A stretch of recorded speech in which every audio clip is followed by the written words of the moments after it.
Hi everyone, it's Chelsea from Polish and Beyond, and today I will be sharing with you some of my favorite nail polishes from 2015. I have a ridiculous amount of polishes to share with you, and I'm going to try to get through them as fast as I can, so let's get right into it. The first polishes I'm going to share with you are the Pipe Dream Polish A Night in Vegas collection. I ordered these like mid-December last year, but they didn't arrive until closer to January, and I used them a ton in January and throughout the rest of 2015.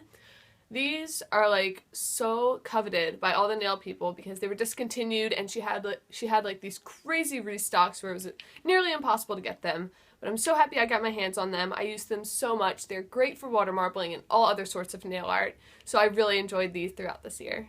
We're just going to continue on with indies. The next two products I have aren't nail polishes, but they are nail art, nail care products. The first one is Bliss Kiss Simply Pure Nail Oil.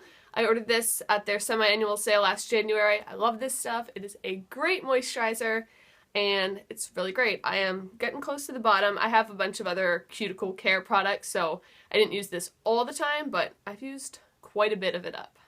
The other non-nail polish item I have is LG's Lickety Split Latex Mani Mask. This is just a liquid latex product that you use around your nails when doing messy nail art, like water marbling or nail stamping or anything like that. And this has been really good. It's really affordable. I will link it down below. This is just the first one I tried, and I just stuck with it. I've gone through a whole bottle of it, and now I'm on to my second. The next indie polish I have is Lavish Polish Hugs and Kisses, which is from their Valentine's Day trio last year. And this is a pink crelly base with purple, light pink, hot pink, white, and red glitters. There are hexes and squares in there. And I remember as soon as I put this on, I loved it. It is so beautiful. I think it's opaque in 2 coats, which is really good for acrylic, and it's really nice for Valentine's Day. Next up, we have Virago Varnish I Need Some Space. This was incredible. I remember this was my very first Virago varnish. I bought it because of Jessica's 90s review video. And it is a pink jelly base with holographic micro glitter, and it is gorgeous. I remember as soon as I put this on, I was like, yep, this is my favorite nail polish ever. I loved it. I've used it so many times in like full manicures just because I wanted to use this polish. I love this polish. It will always have a special place in my heart.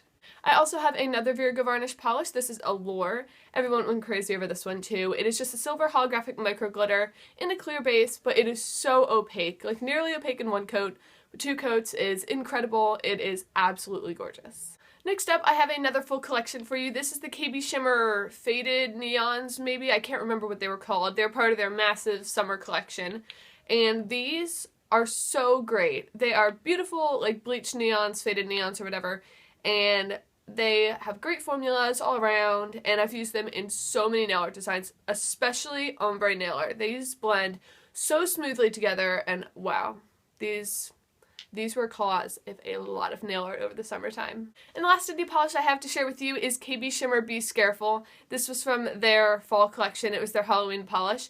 It is a glow-in-the-dark white crelly base with metallic orange glitter, matte black glitter, and matte orange glitter. There's a bunch of different shapes. I've talked about this in like 2 or 3 videos already, but there are stars, triangles, shards, circles, hexes. Yeah, I think that's it. Anyways, this is a beautiful polish. I used it a lot around Halloween, and the fact that it glows in the dark, that's awesome. Moving on to the mainstream brands, I have 5 China Glaze polishes to share with you, which isn't really a surprise seeing how much I love China Glaze. So let's start off with China Glaze Highlight of My Summer. This is a beautiful minty green pastel neon with a terrible formula, but the color of it makes it worth it. So I've used this in a bunch of different nail art this year, and I love the color, even though the formula is just awful. Next up, we have Point Me to the Party from the China Glaze Electric Nights collection. The Electric Nights collection was so fantastic. I probably would have included the whole thing, but I just picked one instead. So this was the multicolored glitter topper with like those neon glitters that are really good over a white base.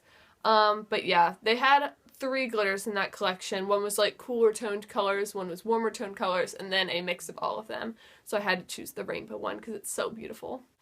Next up, we have China Glaze Flip Flop Fantasy. This is the new formulation of it. I'd like to get my hands on the original, but whatever. We'll deal with this for now. It's still a beautiful color. It is a pastel neon orange. The formula on this is decent. I think it takes 3 coats, dries matte, but it's still really pretty, and I love this polish. The next China glaze I have is First Mate, and I bought this on clearance at Sally's over the summer, and it is such a beautiful navy. This has become my all-time favorite navy. It's not going to look black in any light. It will always look blue, and it is so gorgeous with a fantastic formula.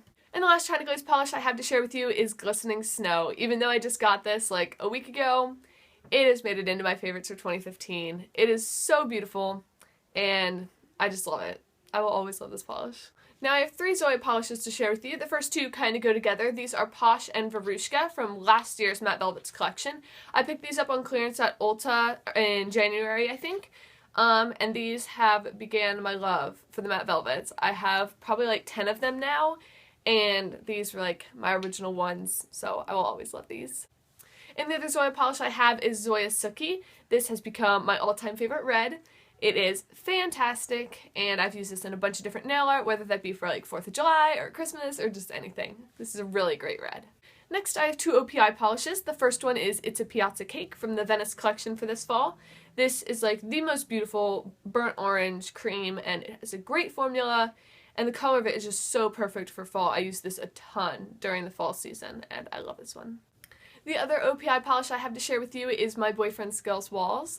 This one I actually hunted down on the Target website. It was a huge living of mine forever. It's just a almost white polish with a little bit of gray in it, and I've used this as a base in so many nail arts. Even though I could use white instead, this is just a little bit softer, I feel, and it's just a really great neutral polish. I have one Essie this year to share with you, and this is Blossom Dandy from the spring collection. I think it was called like Garden Variety, maybe? I don't remember. But this was a mint polish that was included in there. It is a great formula. It is such, like, it is the perfect mint tone, in my opinion. And I've already used a fair amount of it. It is like almost to the bottom of the E, or the second E in Essie. And it is perfect. I love this. Next up, we have a Color Club polish. This is another one that I ordered last year's Christmas night, and then it came like beginning of January. But this is a silver holographic polish. I think this is from their first Halo Hues collection, maybe? I can't remember. But this has an insane amount of holographic in it. It is so perfect. I've used this so many times this year. Just when you want something that is so sparkly, so holographic, something quick. This is almost a one-coater. This is such a go-to polish for me, and I could not recommend this polish more. I have one more mainstream polish to share with you before I share a couple drugstore options. This is Orly's Fancy Fuchsia. I saw Young Wild and Polish post a swatch of this on Instagram, and my sister basically said, "Chelsea, you're buying that for me." So I tracked it down at Ulta, and it is so fantastic. This is a super pretty, kind of deeper Barbie pink shade. It has a fantastic formula, like so easy to apply. It applies like a dream. I think it's opaque in 2 coats, and it is just lovely. I have 2 drugstore polishes to share with you today. The first one is Wet n Wild A Latte Love, I almost dropped it, from the spring collection for this year. This is a beautiful neutral shade, kind of like a beigey, very light beige, and this has an amazing formula, opaque in 2 coats. It is so creamy, and this has become one of my all-time favorite neutral polishes for this year. And the very last polish I have to share with you today is L'Oreal's Masque de Fer. This is another one that people went crazy over trying to hunt down. I remember I was in a Christmas tree shops, I turned the corner and I see the display, and it is the last one there, and I'm like, yes. I was so happy. I'm pretty sure I like jumped up and down and spun around in the aisle. No one was there, but yeah. So this is kind of a lavender toned silver holographic polish. It doesn't have the greatest formula. I think it takes 3 coats to be opaque, but it is so pretty. The holographic isn't that strong in it either, but it's just so soft and elegant and just absolutely gorgeous. Another favorite for this year. So those were all my nail polish favorites for 2015, but I do have one more favorite, and that is joining the YouTube community. I've had such a fun time over these past 3 or 4 months, and I'm so glad I made the decision to make a YouTube channel. Thank you guys all for watching and subscribing, and I hope you guys enjoyed this video, and I will see you in the new year. Bye! Lickety split latex name. Mama. Lickety split latex latex. Lickety split latex. Woo! Woo! Drop that. Hello! No, pastel neon, that's the word I was looking for. No one gives a rip. Okay, 5 more to go. And I love this one. I said it again. Is it still recording or am I out of memory? Oh my goodness. Lovely. It's just lovely. Ooh. I want to be done already. I need to be done like now. No, duh, that's what this video is about. Alright, whatever, we're done.